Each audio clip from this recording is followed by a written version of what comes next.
Gourmet number 28. You are getting fucked up by Toriko. Whew, fun stuff. Well, hello, my brothers and sisters of the Nerd Nation. I, as always, am Jim, here to bring you another review on the awesome and epically woven tale of Toriko. Our last chapter saw us with Toriko and the GT robot just going, head-to-head, one-on-one, and really with some back and forth, and ultimately it looking like it was going in the favor of the GT robot. There was really nothing that Toriko could do that was damaging it, and he was, this is the first battle that we've really actually seen him take some damage himself, spouting blood from several different cuts and wounds. But ultimately, he wound up at the end of the chapter doing a concentrated five-fold punch, except for he wound up using it as a ice pick spiked punch, which was very, very cool, and just kind of a nice double page spread. So that's where things left off, and that's where we pick up over here. And it's cool because it picks up and it kind of shows a one-page reiteration of what we saw in the last one, in case you forgot. And it's just badass looking, you know what I mean? Just this ice pick looking right into this thing's face, And its face opened up because there was, there's a cannon in there that it was trying to use that weapon on Toriko. So it is really kind of cool because you see this thing, and there's this giant explosion, and it looks cool how it's drawn. And then you go and you see this robot kind of just still standing there, stammering, but like no head's blown off. And Toriko is just like, yeah, you went and did your cannon self-destruct or whatever, did some damage over there, but did some damage to you, and it also messed up my hand. And he holds up his left hand, man, and I mean, like one of the fingers looks like it's bent and gnarled and dislocated, just his hand just look all fucked up, man, just like he got caught in a paper shredder or something, man. You know what I mean? And not good. But I'm sure he'll shake that shit off and he'll be fine. Just from what I've seen of him so far. But it is kind of cool to see it all depicted. So then the GT robot has a little bit more to say. It's kind of some buzzing and and then Toriko goes and says some things to it, kind of makes fun of it a bit, and tells it, what, next time, why don't you actually go and come fight me, talking to the operator of it, and then we'll actually, kind of have a throwdown, because I'll never be beaten by a robot, he says, And it's kind of cool because then all of a sudden this thing goes into this like, gets ready to do what you presume what robots do as the self-destruct mode. That's kind of a cliche that you can see coming from any medium, but that's just what you assume. Starts making noises, fucker's about to blow, I mean, I can remember that shit from back in Predator back in the day, and he wasn't even a robot, but he got his ass whooped by Arnold Schwarzenegger and then went and put on a little magic thing and the next thing you know, there's a nuke going off in the middle of the damn jungle. Anyway, flashback to the 80s. Sorry, I'm back now in present, 2013-ish, I think. And here we go, back to Toriko. So then Mansom goes in, and he says, fire, because he's had these, of course, from the director's, or not the director's office, but the control room area, for the Coliseum. They've been poised and ready to fire their laser cannons and everything that they've had for a while. So they wind up going and shooting this thing as it's kind of blowing up. I don't know if the thing self-destructed or if it was blown up by the cannons or it was a combination of the both. But either way, Komatsu's like, holy shit, it's so funny because Komatsu's like, the sky is falling, and all I could think of is Chicken Little, all right? Just the Disney movie. I know I got a lot of odd references in here, but that's what I remember is him going, the sky is falling. And that's what I remember, because Komatsu's kind of, he's a little fella and everything, and you just picture him saying something like that in a high-pitched, squeaky sort of tone. And Mansom's like, are you kidding? He's like, this place is built to withstand a nuclear blast. It's built like a damn bomb shelter, He goes, as a matter of fact, a nuke could go off in here and not a bit of radiation would leak outside. And then Komatsu's like, yeah, but we'd all be dead, The voice of reason over here, right? That's what I thought of. And Mansom's like, oh, yeah, well, that's right. So as this thing is laying now on the ground, pulverized and smoldering and what have you, all of a sudden, this little bug-like looking metallic spiderish scorpion comes out of the back of it, and he's like, oh, is that the new GT Robo with something, antenna core? And this thing goes out, and he's like, aim at that, and he's telling him over the, over his little communicator or what have you. And so they're firing and shooting. This thing's hopping and moving and hopping around. And it winds up getting away. And Komatsu's like, oh, it's getting away, And he goes and, this is the cool part because Mansom goes and he says, all right, and he talks out over the thing, the comm thing. He says, what's the closest gate? And they said, it's gate B of the Coliseum, director, to get out. And he says, okay, open the hatch to my office and put me over the loudspeaker. And they're like, okay. And then all of a sudden you just like you see the word bubble. So you presume you hear him talking. He's just, Rick, yeah, are you there? Yeah, go right outside gate B and squash that bug that's out there, right? And you're like, what the hell? Okay, Ricky. I'm like, who the hell is Ricky? And I'm thinking it's going to be some big guy with a club or something like that, some goofy guy. And then I thought back to when I see the scene in the next thing. You see this bug and it's escaping, it's going to get out, and it's like it's skittering away, and it thinks it's home free. And then all of a sudden, it just gets freaking blown apart and destroyed, right? Run right through. And it's cool because then we go and we see Ricky. And Ricky is the cat that was the giant, it's a Hayan Panther, capture level 35. And this thing has wings and a tail and looks like this cool spotted sort of cheetah or leopard maybe. And it was the thing that when we were first introduced to director Mansom, he was doing his 10,000 push-ups or whatever it was with this thing on his back, right? That looks like it's 5 times the size. And I'm thinking, man, cool, capture level 35, and it's like his pet. It's like his brother, So anyway, so he destroys, and they're like, the bug's been destroyed, director Mansom. And he's like, yeah, good job, Ricky. He's like, we'll give you whatever you want to eat later on, your favorite whatever treats that Hayan Panthers eat. So definitely kind of a cool scene. I like seeing things like that.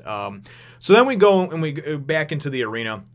And we see it was really kind of a neat pose, and it's really kind of almost like a tearjerker too, because I feel as if I identify with, I enjoyed the Battle Wolf, right, and just the whole scenario, the build up to it, the background of it, and everything. And even though it was short lived, I felt bad. It's sacrifice and everything. As a parent, I understood. And it's cool because they show back in the arena, Toriko standing there, and he's amazed because the Battle Wolf, when it died still standing there. And this thing's just in this stoic-ass pose, and he's just like, man, you can still, its presence, it's just so regal, and you can just feel, its essence, right? And I really like stuff like that about essence and auras and how you can just kind of like feel a persona, because do you ever walk into a room and it's like there's a lot of tension in there, because maybe there's just an argument or there's a lot of stuff like that, and it just sort of has like this vibe, this negative energy, and it just makes you not want to talk to any fucking buddy in the room, right? And then there's other times that you walk into an area, a room, a bar, whatever place it is, and there's people are laughing and they're comfortable around each other, and there's just that kind of positive, good flowing energy, and you come in and you just want to be like, hey, and just high five people and be like, So the auras and the energies are very real, even though we can't see them per se, But I feel that they're real, and just certainly like how they explain some of these different things with the auras and the presences of various creatures and the people, and so it's just very neat stuff. So Toriko goes and again, like I said, it's very nice seeing this Battle Wolf and how it died and this and that in that pose, and just kind of standing there looking all stoic, like in a museum, And then he goes up to the baby Battle Wolf, and he starts talking to it, and he's just like, oh yeah, even though it didn't live very long and it wasn't a whole day, it still imparted its love on you, and a very just touching moment. And the Battle Wolf cub goes and comes up near Toriko, and Toriko goes and he's like, whoosh, and just kind of pulls a quick thing, And it looked almost like he was gonna slap him the way they showed the hand moving, and the gesture, the motion behind it. And and he goes and he kind of pets it right behind the ear, gives it a little nuzzle and everything. And it's kind of cute because he goes and he tells it about, oh, don't worry about it, you'll grow up to be strong and you'll be fine, and blah blah blah, all this other stuff, and just basically trying to comfort it.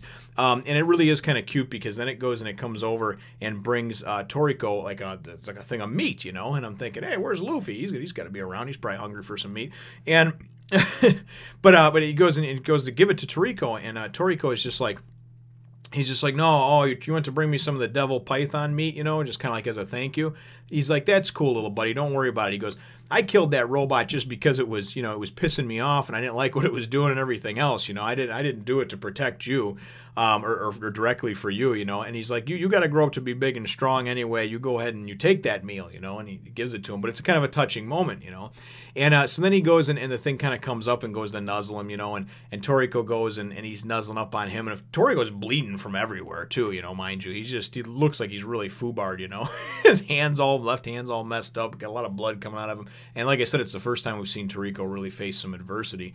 And it is kind of cool too, because you see this touching moment and the softer side of him, not just this big lumbering brute, with, when he's actually talking to the wolf cub, So it really is kind of neat. And then you see even director Mansom and Rin are kind of like, what the hell, Mansom especially, he's like, this is weird. He goes, Battle Wolves naturally just basically hate humans, you know what I mean? That's really weird. And then he goes and he's like, hey, Toriko, what'd you do? Sweep it up off his feet, And Toriko goes and he's hugging it and everything. He goes, oh my God. He goes, you're so soft and this and that. He goes, it's like a towel, And then he goes, I'll name you Terry. And then it shows a one-page spread in the next one, and he's hugging the wolf, and it says terry cloth. And I'm like, come on, terry cloth? I don't know if that was just something that was lost in translation, or if that's supposed to be like a goofy pun or joke from the mangaka.